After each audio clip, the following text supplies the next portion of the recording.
was trying to impress my daughter by telling her I was going to give a TEDx talk. And she said, that's interesting, Dad. And what's your subject? I said, how can we avoid the next financial crisis? And she went, Dad, are you serious? I said, yeah. I mean, come on, that's so easy. You just go there and say, can we avoid the next financial crisis? Of course not. And you walk away. End of talk. And I said, hey, hang on a minute. Take a look at this chart. And she went, now, what is this chart? It shows you the performance of the stock market worldwide. And she said, stock market, that's your stuff. I don't invest in the stock market. That's your game in town. I said, yes, you do. You're working. If you're not investing in equities in the stock market, your pension fund does it for you. And believe me, quite heavily so. So this is a takeaway for you tonight. If you think you're not concerned by the stock market, actually you are. 3 things to notice on this chart.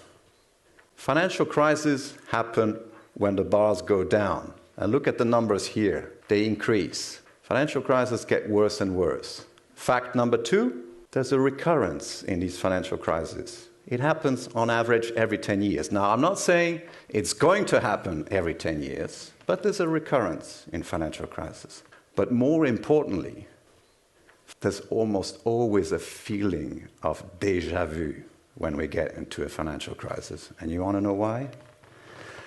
Because since 1472, financial crises almost always occur for the same reason.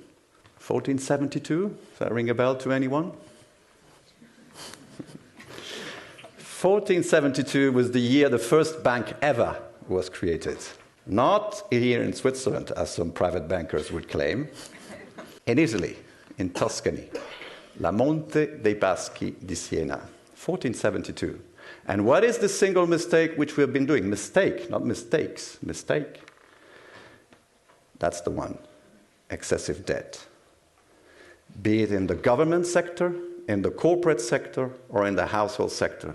There's almost always a problem with too much debt in the system. Now, how can we avoid the next financial crisis? We need somebody to tell us there's too much debt in the system. This could be this man here. Now, who is this man? This is Dr. Alan Greenspan. And for 20 years, he was at the helm of the most powerful institution that impacts financial markets, the US Central Bank, the Federal Reserve. And look here what this man says. Him, and then his successor, because he's no longer chairman of the Fed. He says, you can only detect a bubble when it bursts. With that, you understand why we get financial crisis since 1472, because nobody acts before they come. Now we need to define what the bubble here is. Let's talk about bubbles. Sparkling wine or champagne? Can you tell which is which? Okay, so now when I show these slides to my students, I tell them the following. Imagine that sparkling wine is government bonds and champagne is the stock market. Government bonds is a bit of a boring investment. You give some money to the government, and in exchange, they give you an annual income, a coupon. And in the end, eventually, at maturity, if everything goes well, you get your money back. The equities is more for the kind of people who are looking for growth of your capital, right? But it's much more volatile, okay? That's champagne. Just think of that. Government bonds, sparkling wine, champagne, equities. Now, imagine the following. After this talk, you're invited to a party, to have a friend of a friend. And he tells you, bring a bottle with bubbles. And you have the choice of buying sparkling wine at $20 a bottle or champagne at $40 a bottle. When I show this slide to my students, what they usually say, I'm a bit short of cash right now, so I go for the sparkling wine. You know, it'll be dark, it'll be late in the evening. Nobody will notice. I'd take the sparkling wine. Okay, now, next question. In 1 year's time, same kind of invitation, also a different friend of a friend.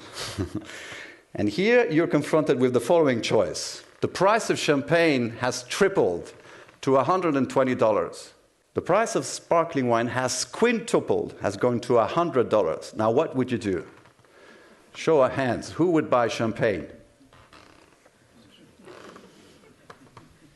Quite a few of them. Who would buy sparkling wine? Fewer. Who would buy none? Ah, now you're talking. This is very interesting because this is precisely what I'm aiming at with this example, is to show that this is a bubble. We're buying today equities not because they're cheap, because we're comparing them to something which is outrageously expensive, government bonds. And we say, $120 for a bottle of champagne, that's cheap, compared to $100 for sparkling wine. But I tell you what, when you see these kind of prices, just imagine one thing. Just imagine I add a zero to both numbers. Would you buy champagne at $1,200? Just because sparkling wine is at $1,000? So, there you go. This is a bubble. This is when you get a bubble and it pricks, it bursts, and you get a recession. This is when prices are insane. And when you look at these prices, you feel like laughing. And just say, ha, you must be kidding. For that kind of prices, I bring a bottle of sparkling water to the party. Okay. So Dr. Greenspan and his successor are telling us we cannot know ahead of the bubble if champagne at $120 is too expensive or not. Hence, we don't do anything. But when we get the financial crisis, that's when we come in play. That's when we get into action.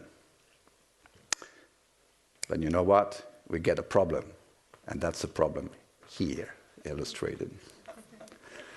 I say, what is this? A central bank can bring the donkey to the fountain, but it cannot make him drink. This allegory, a fantastic allegory, was given to me by Professor Jean-Pierre Dantine, who taught economics at University of Lausanne, before he became vice chairman of the Swiss National Bank. And he told me, Michel, remember, a central bank can bring the donkey to the fountain, but it cannot make him drink. Actually, this is the French version. In English, it's you can lead a horse to water, but you cannot make him drink. No matter how hard you try to show him how to do it. Now, what do we mean by that? What we mean is the central bank, once we get into a financial crisis, they open the liquidity tab and they tell the horses, come and drink my water. Who are the horses? The commercial banks. They must take all that liquidity from the central bank and inject it into the real economy to make the economy grow again out of recession. Okay. But if central banks do that, they are praying for commercial banks to follow their advice. But if commercial banks, they don't want to play the credit game, the economy goes nowhere and we get this. Japan is the textbook case for a total disconnect between monetary policy and the real economy. There's no guarantee whatsoever that the current policies of the central banks injecting liquidity after the financial crisis is going to work, because it depends on what commercial banks are going to do. Japanese horses have not been thirsty for the last 30 years. Why? Because they drank too much water before the financial crisis. They were providing loans to whoever asked for them. So they were full of non-performing loans in their balance sheets. So when the central bank comes and injects that liquidity, the liquidity, you know what it does? Instead of going into the real economy, it goes into financial markets. The banks in Japan, they were buying government bonds instead of providing loans to the real economy. The Americans have found a way to force the horses to drink. Yeah, it's true.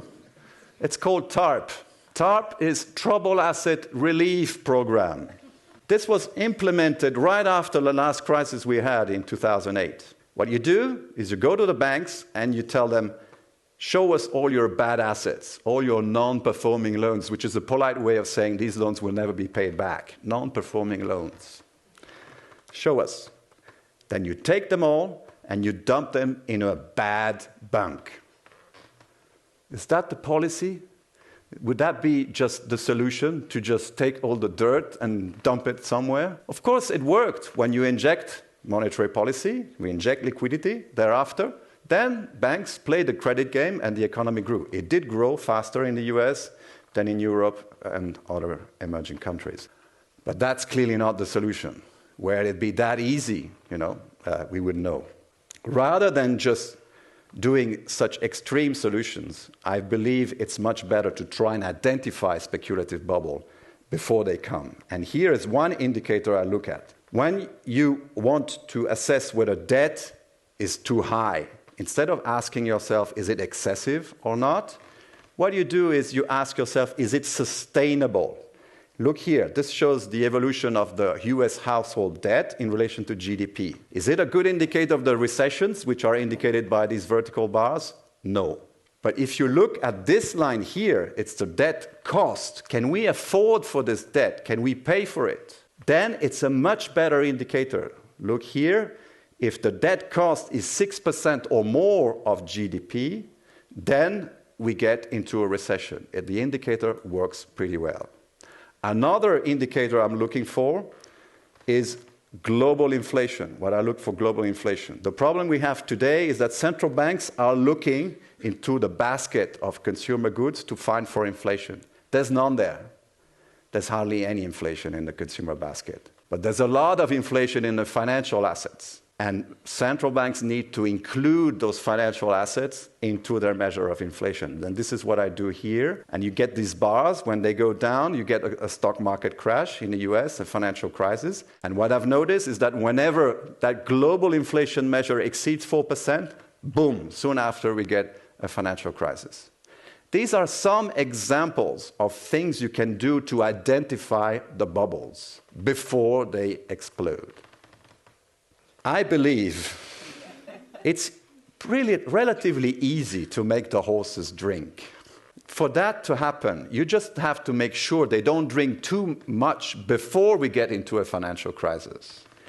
You have to make sure that commercial banks are not providing too many loans to the households, to the corporates, to the governments, for buying champagne at whatever price, for doing crazy and wild things. This is what you need to do. Just restrict credit when you think it's becoming excessive. And that's the best way to ensure that we avoid the next financial crisis. Avoiding the next financial crisis is like fighting global warming. It's not because we don't know exactly by how many degrees the temperature on this earth is going to increase over the next 50 years that we should stand there and do nothing.